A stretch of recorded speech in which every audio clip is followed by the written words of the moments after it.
Aujourd'hui, plus de 8 communes sur 10 en France comptent au moins une offre Airbnb. Plus de tourisme, plus de dépenses, plus de business, plus de PIB, etc. C'est vraiment un maillon central du système touristique français. Quand il y a un logement en location courte durée, c'est un logement de moins pour quelqu'un qui veut se loger à l'année. En 6 ans, ce chiffre a plus que doublé, c'est énorme. Je ne sais pas si vous vous rendez compte, mais c'est énorme dans un business de se dire qu'en 6 ans, le chiffre double.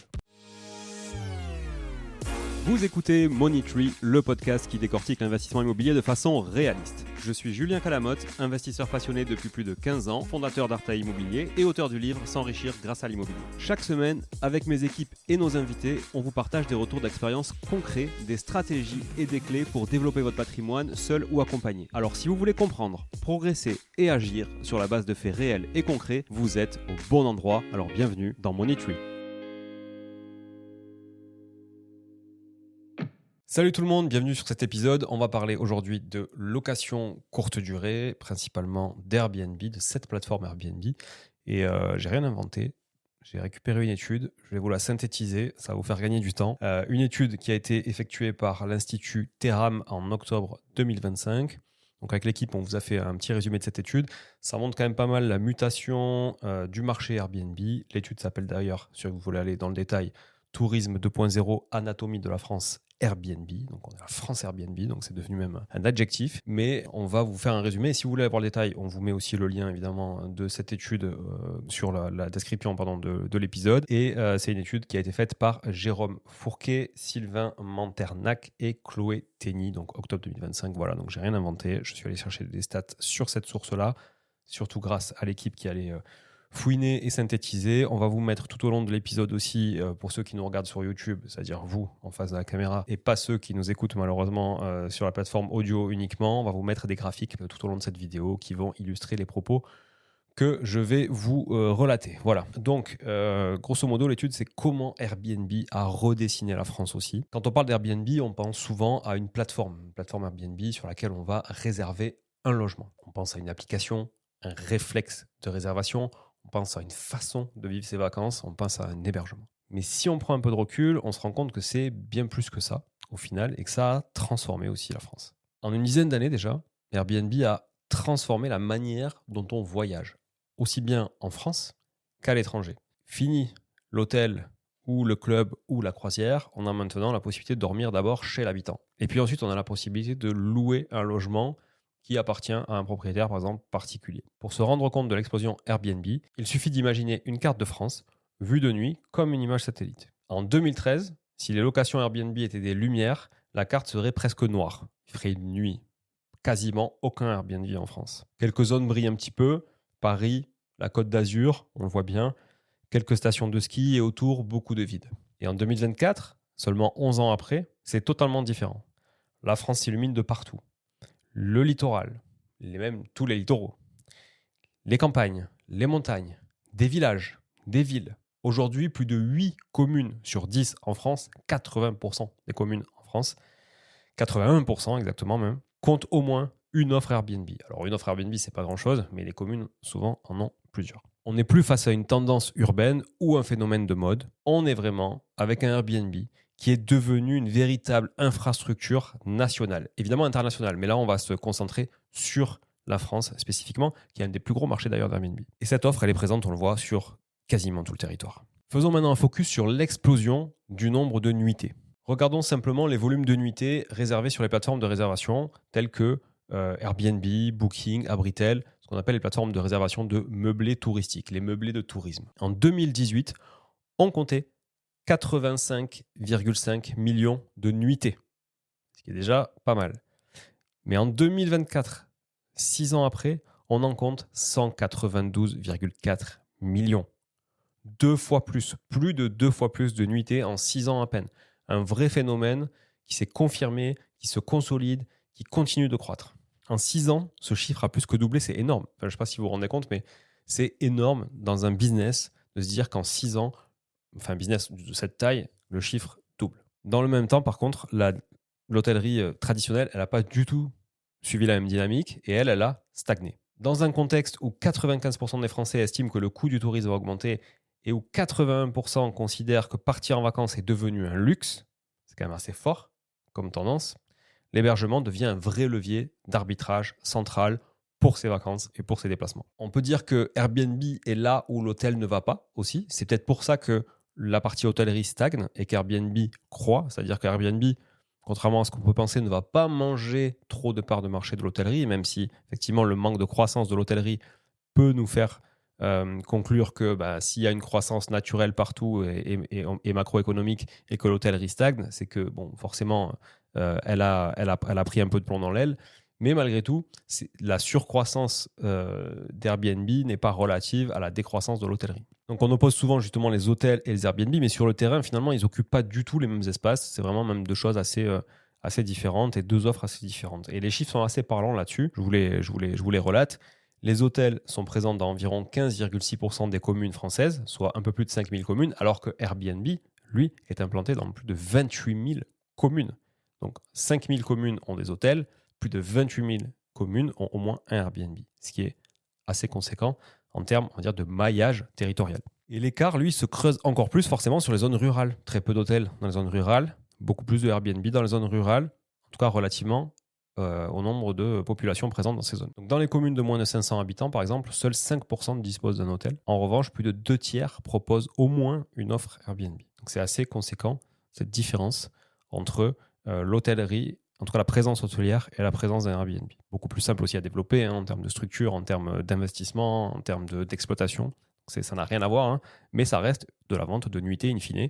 Donc la cible, quand même quasiment la même. Airbnb, comme je viens de le dire, ne repose pas sur de lourds investissements, donc plus facile à déployer. Il s'appuie sur de l'existant, des résidences principales, des résidences secondaires, des logements vacants, de l'immobilier qui existe. Donc il n'y a pas de construction pour du Airbnb. C'est très rare de voir des gens qui vont construire pour louer un Airbnb. C'est plutôt souvent du logement ancien, donc de l'offre déjà existante. Et puis le rapport aussi là parle vraiment d'une véritable mise en tourisme du bâti résidentiel, qui permet à des territoires qui étaient peu équipés d'entrer dans des flux touristiques et de participer finalement aussi à ce business de vente de nuitées, touristique, business, loisirs, etc. Il y a un autre effet aussi dans l'étude qui s'appelle l'effet festival. Donc c'est un phénomène assez passionnant parce que Airbnb a vraiment un rôle lors des grands événements à ce sujet. Quand une ville, par exemple, voit sa population doubler le temps d'un festival ou d'une compétition, les hôtels sont pleins, parfois en quelques heures. Quand vous avez un gros événement sportif ou culturel dans une ville, vous savez qu'en quelques heures, dès que l'annonce de l'événement se fait, les places de l'événement sont prises et derrière, en cascade finalement, toute la partie hébergement. Et c'est là que le parc locatif privé, lui, devient finalement un amortisseur territorial qui va permettre d'augmenter l'offre de manière, on va dire, ponctuelle. Et il y a des gens qui, par exemple, louent leur résidence principale, on l'a vu pour les JO ou autres, mais louent leur résidence principale, par exemple, le temps d'un événement parce qu'ils savent très bien qu'ils vont pouvoir louer correctement. Peut-être qu'ils n'ont pas envie de rester là pendant l'événement parce qu'ils l'ont vu 10 000 fois cet événement récurrent qui vient tous les ans. Ils en profitent pour partir 15 jours ailleurs justement et fuir un peu la cohue. Mais par contre, ils vont rentabiliser aussi leur voyage à eux ou se payer leur voyage à eux en louant à des personnes qui viennent spécifiquement, eux, une fois par an, peut-être, ou une fois de temps en temps, à cet événement spécifiquement. Quelques exemples très parlants qui sont donc évoqués dans ce rapport. À Angoulême, premier exemple, lors du festival de la bande dessinée, fin janvier, les réservations passent de 1300 à 4000 nuitées en une semaine. Donc plus de 200% d'augmentation en une semaine. C'est énorme. Et donc en face, il faut une offre conséquente, mais vous ne pouvez pas avoir une offre aussi grosse toute l'année. Sinon, ça veut dire que vous aurez un taux d'occupation qui est assez faible. En matière d'hôtellerie, je parle. Au Mans, tout le monde sait de quoi je vais parler, les 24 heures du Mans. Donc les 24 heures auto, c'est encore plus massif. On passe de 16 000 nuitées en ville et 10 000 nuitées supplémentaires dans les communes aux alentours.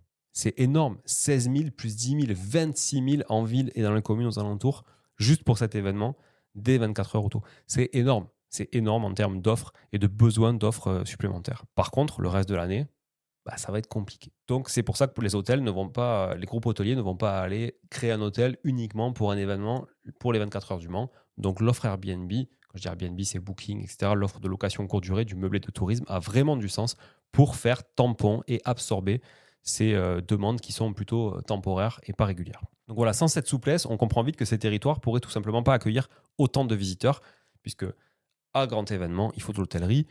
D'ailleurs, je rentre du Maroc. J'ai investi là-bas dans un complexe hôtelier. Et d'ailleurs, si ça vous intéresse, je vous invite à nous contacter chez Artae parce qu'on va commercialiser ce programme hôtelier dans lequel j'ai investi personnellement. Donc, c'est une parenthèse, mais qui me fait penser à ça.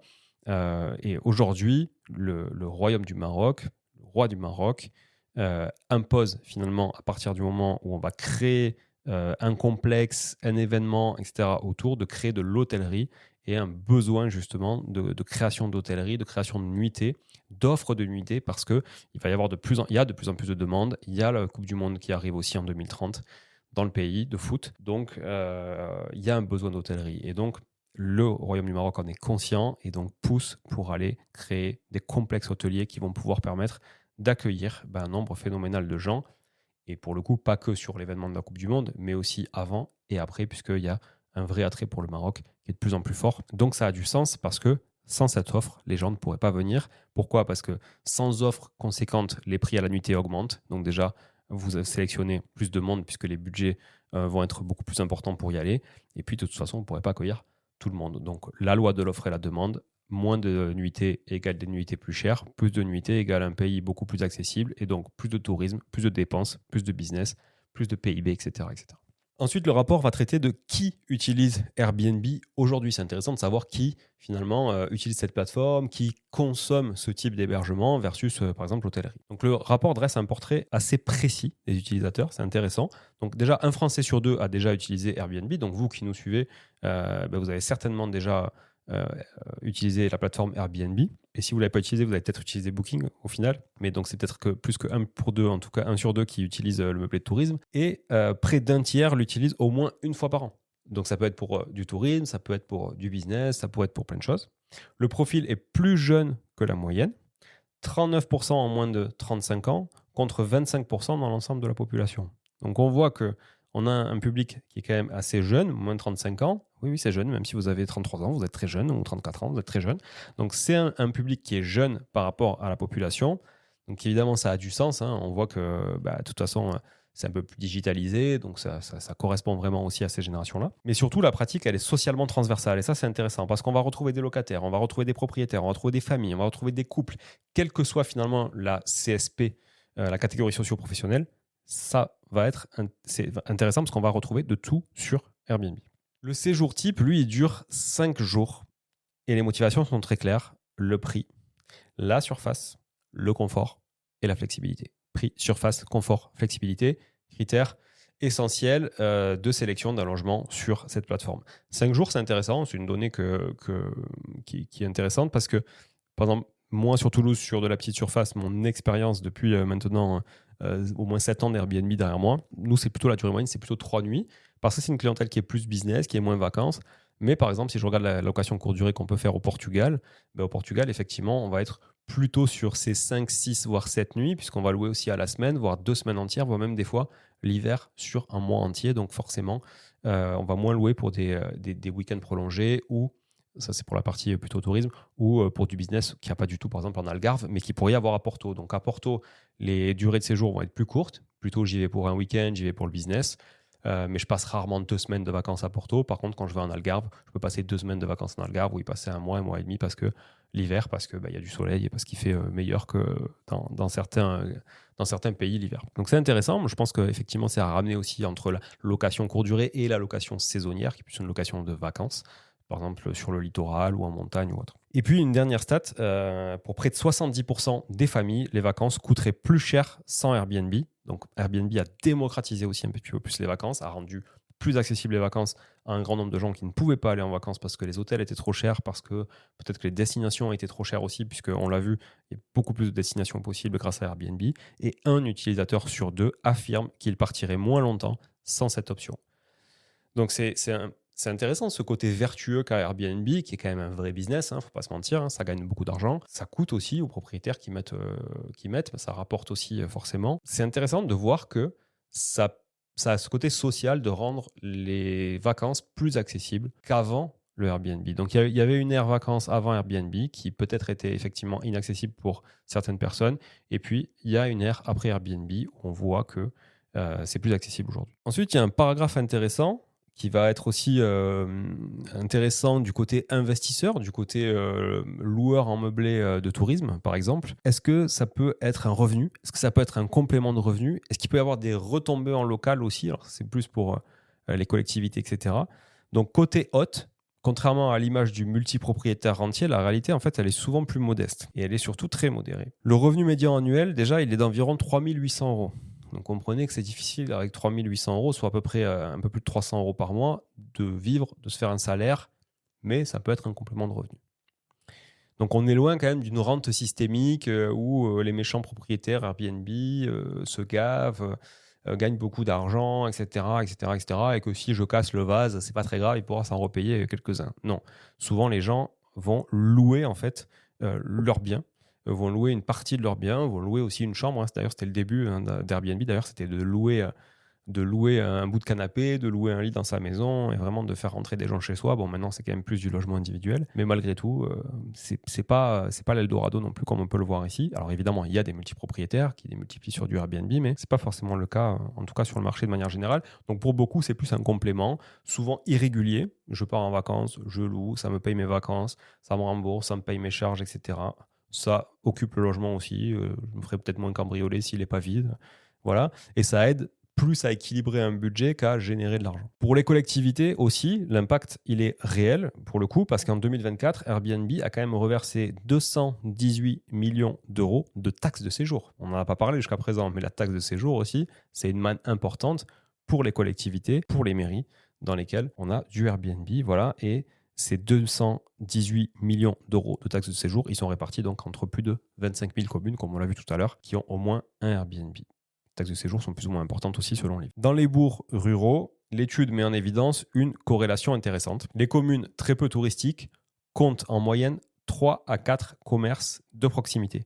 Celles qui accueillent davantage de touristes via Airbnb en comptent plus de 10. Donc quand vous avez une commune rurale qui vivote un peu avec 3-4 commerces qui ont des difficultés, qui sont plutôt des commerces historiques, familiaux, etc., et qui sont d'ailleurs souvent amenés à disparaître dans les années à venir pour finalement se consolider sur des gros pôles urbains, plus commerciaux, zones artisanales, zones commerciales, etc., on constate que Airbnb amène du flux, donc amène finalement une certaine demande, et donc si on a une offre en face, il est plus facile aussi de la commercialiser, de l'exécuter, etc. Donc finalement, c'est du bon pour du commerce en local, et moi je trouve ça génial, parce qu'en France, on est quand même en train de perdre ce commerce en local, ce commerce de centre-ville, ces petites boutiques, etc.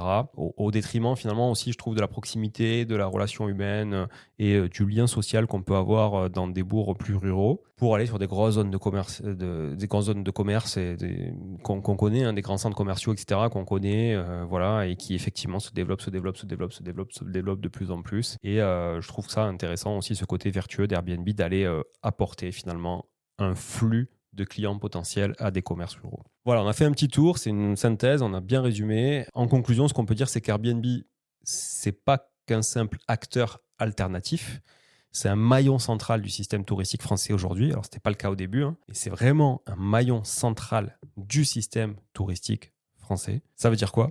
Ça veut dire qu'aujourd'hui, Airbnb a modifié le paysage à l'international et en France. Et Airbnb participe, on l'a vu, directement et indirectement au développement de certaines zones, participe aussi à démocratiser les vacances et les déplacements pour pas mal de monde. Il facilite l'accès aux vacances dans un contexte qui est inflationniste, puisque on l'a vu, voilà, les prix augmentent, les gens partent de moins en moins en vacances. On doit arbitrer. Quand on doit arbitrer, on arbitre et on privilégie l'essentiel, se nourrir, se loger au quotidien, les enfants, la famille, etc. Et puis, s'il reste du budget, on part en vacances ou on part pas en vacances.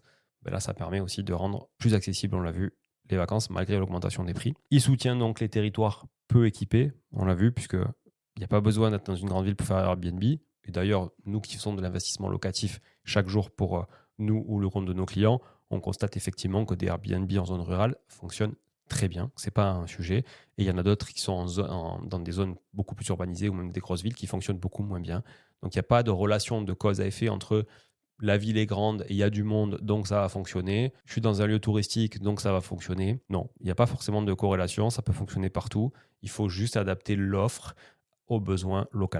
Et puis, il accompagne aussi des événements qui pourraient peut-être ne plus se faire parce que, ou alors devoir déménager, etc. Il accompagne aussi du patrimoine puisqu'il y a de la rénovation la conservation du patrimoine, la rénovation du patrimoine, l'entretien du patrimoine qui se fait aussi, puisqu'on l'a vu, c'est un marché qui s'opère sur du résidentiel plutôt ancien ou du commercial ancien. Donc c'est assez intéressant parce que ça donne des moyens aux gens avec du revenu, on l'a vu, 3 800 € en moyenne, peut-être d'entretenir un peu plus aussi leurs biens. Et puis, c'est un cercle finalement, c'est un cercle vertueux puisque on a de l'argent, on entretient. En entretien, on peut louer plus facilement aussi. Si on loue plus facilement, il y a aussi des gens qui vont peut-être recommander, revenir, etc. Et puis, avoir envie aussi de mettre une offre Airbnb sur le marché, etc., etc., etc. Et puis, ça peut créer un tourisme de nature qu'il y avait moins avant aussi. Je pense aux logements atypiques qui existent maintenant. Je sais pas moi, des cabanes dans les arbres, du logement en mode tipi, etc. Donc, ça peut être intéressant. Mais malgré tout, ça peut être aussi du logement classique, pas du tout atypique, mais dans des zones rurales pour du tourisme plus nature. Voilà. Il y a un bémol, malgré tout, c'est que il soulève aussi des tensions qui sont bien réelles, notamment dans les zones tendues, parce que pas de logement pour se loger au quotidien, des gens qui ont du mal à se loger, à trouver un logement en location, même à l'achat des fois, pour un logement donc, de tous les jours, leur résidence principale. Donc, il faut se poser la question de l'équilibre résidentiel entre le logement longue durée, le logement courte durée, le besoin de tourisme, le développement de l'économie, mais aussi le besoin de développer l'économie par le travail tous les jours et donc aussi la consommation quotidienne des employés, des gens qui font vivre les collectivités. Donc le défi pour les années à venir, il sera assez clair, c'est réguler le Airbnb, c'est certain, on le voit. Il y a une régulation qui a envie de s'opérer, on en parle de plus en plus. Dans les projets de loi de finances ces dernières années, il y a toujours des choses autour de la location meublée, qui est souvent d'ailleurs prise à partie de manière générale à cause du Airbnb, parce que la location meublée en location longue durée, elle, pour le coup, elle ne crée pas de problématique de tension locative. Au contraire, elle répond justement à absorber et à fluidifier cette tension. Par contre, effectivement, c'est le cas. Quand il y a un logement en location courte durée, c'est un logement de moins pour quelqu'un qui veut se loger à l'année, notamment dans les zones touristiques où il y a déjà eu des municipalités qui ont interdit ça. On a vu d'ailleurs à New York, ça fait quelques années maintenant, qui ont interdit le Airbnb, donc toutes les locations de moins de 30 jours. Donc autant vous dire que ça a fait le ménage. Bon, pas eu vraiment d'impact sur la tension locative, donc je pense qu'on pourra tirer des conclusions aussi dans quelques années de tout ça. Mais ce qui est certain en tout cas, c'est qu'il faut réguler pour préserver l'accès au logement, tout en maintenant une activité touristique qui est quand même vitale et importante pour pas mal de zones en France et pour de nombreux territoires. Partout, on l'a vu, rappelez-vous de la carte initiale, on l'a vu partout dans le territoire français. Donc voilà. Est-ce que c'est la fiscalité qui va permettre de réguler ? Est-ce que ce sont les municipalités qui déjà ont commencé à imposer des lois de compensation entre le résidentiel, le commercial ? Est-ce que vraiment le Airbnb devrait être traité comme de l'hôtellerie et comme du commercial et ne pas se faire dans du résidentiel ? Bon voilà, je pense que Airbnb a un rôle à jouer aussi dans les discussions avec le gouvernement français là-dessus. En tout cas, c'est un des plus gros marchés pour Airbnb au monde, la France. Je ne sais plus le combienième, mais je ne sais pas si ce n'est pas le 3e ou 4e marché au monde pour Airbnb. Donc, c'est quand même assez conséquent. Donc, ils ont peut-être un rôle à jouer aussi pour aider à la régulation du marché et notamment de la tension locative en France, qui devient un véritable problème, et aussi pour peut-être contenir l'augmentation des prix sur la location longue durée, puisque comme je le disais tout à l'heure, plus un bien est rare, plus une chose est rare, plus elle coûtera cher. Donc si vous avez de moins en moins de logements et de plus en plus de demandes, les loyers vont faire qu'augmenter. Voilà, j'espère que je vous ai fait un bon résumé. Encore une fois, on vous a mis le lien vers l'étude complète si vous voulez y aller, mais et par ce podcast audio et par cette vidéo, je voulais quand même vous résumer tout ça. Puis je trouve toujours intéressant de savoir un petit peu où on en est en France et de comment les territoires mutent et se transforment grâce notamment à des acteurs comme ça qui sont quand même assez puissants mondialement et nationalement. Voilà. Merci de nous suivre. N'hésitez pas à mettre un like, n'hésitez pas à commenter, à nous faire votre retour d'expérience sur le Airbnb, soit en tant qu'hôte, soit en tant que voyageur, soit juste en tant qu'observateur aussi. Ça peut être intéressant. Posez-nous vos questions si vous en avez. Et partagez cette étude autour de vous, cette vidéo, ce résumé ou cet épisode. En tout cas, merci encore d'être là. Je vous dis à très vite pour un nouvel épisode, une nouvelle vidéo. Ciao, ciao. Bon, si vous êtes là, c'est que vous avez écouté jusqu'au bout et a priori, l'épisode vous a plu. Si c'est bien le cas, n'hésitez pas à le partager autour de vous, Notez ce podcast sur Apple Podcast et Spotify en laissant un commentaire 5 étoiles. Je ne vous le répéterai jamais assez, mais c'est grâce à vous que ce podcast vit aujourd'hui et peut continuer de vivre en vous proposant un contenu toujours plus qualitatif. Merci encore, je vous retrouve très vite sur un nouvel épisode de Money Tree. En attendant, je vous souhaite la meilleure des réussites dans vos projets et un bon enrichissement. À très bientôt.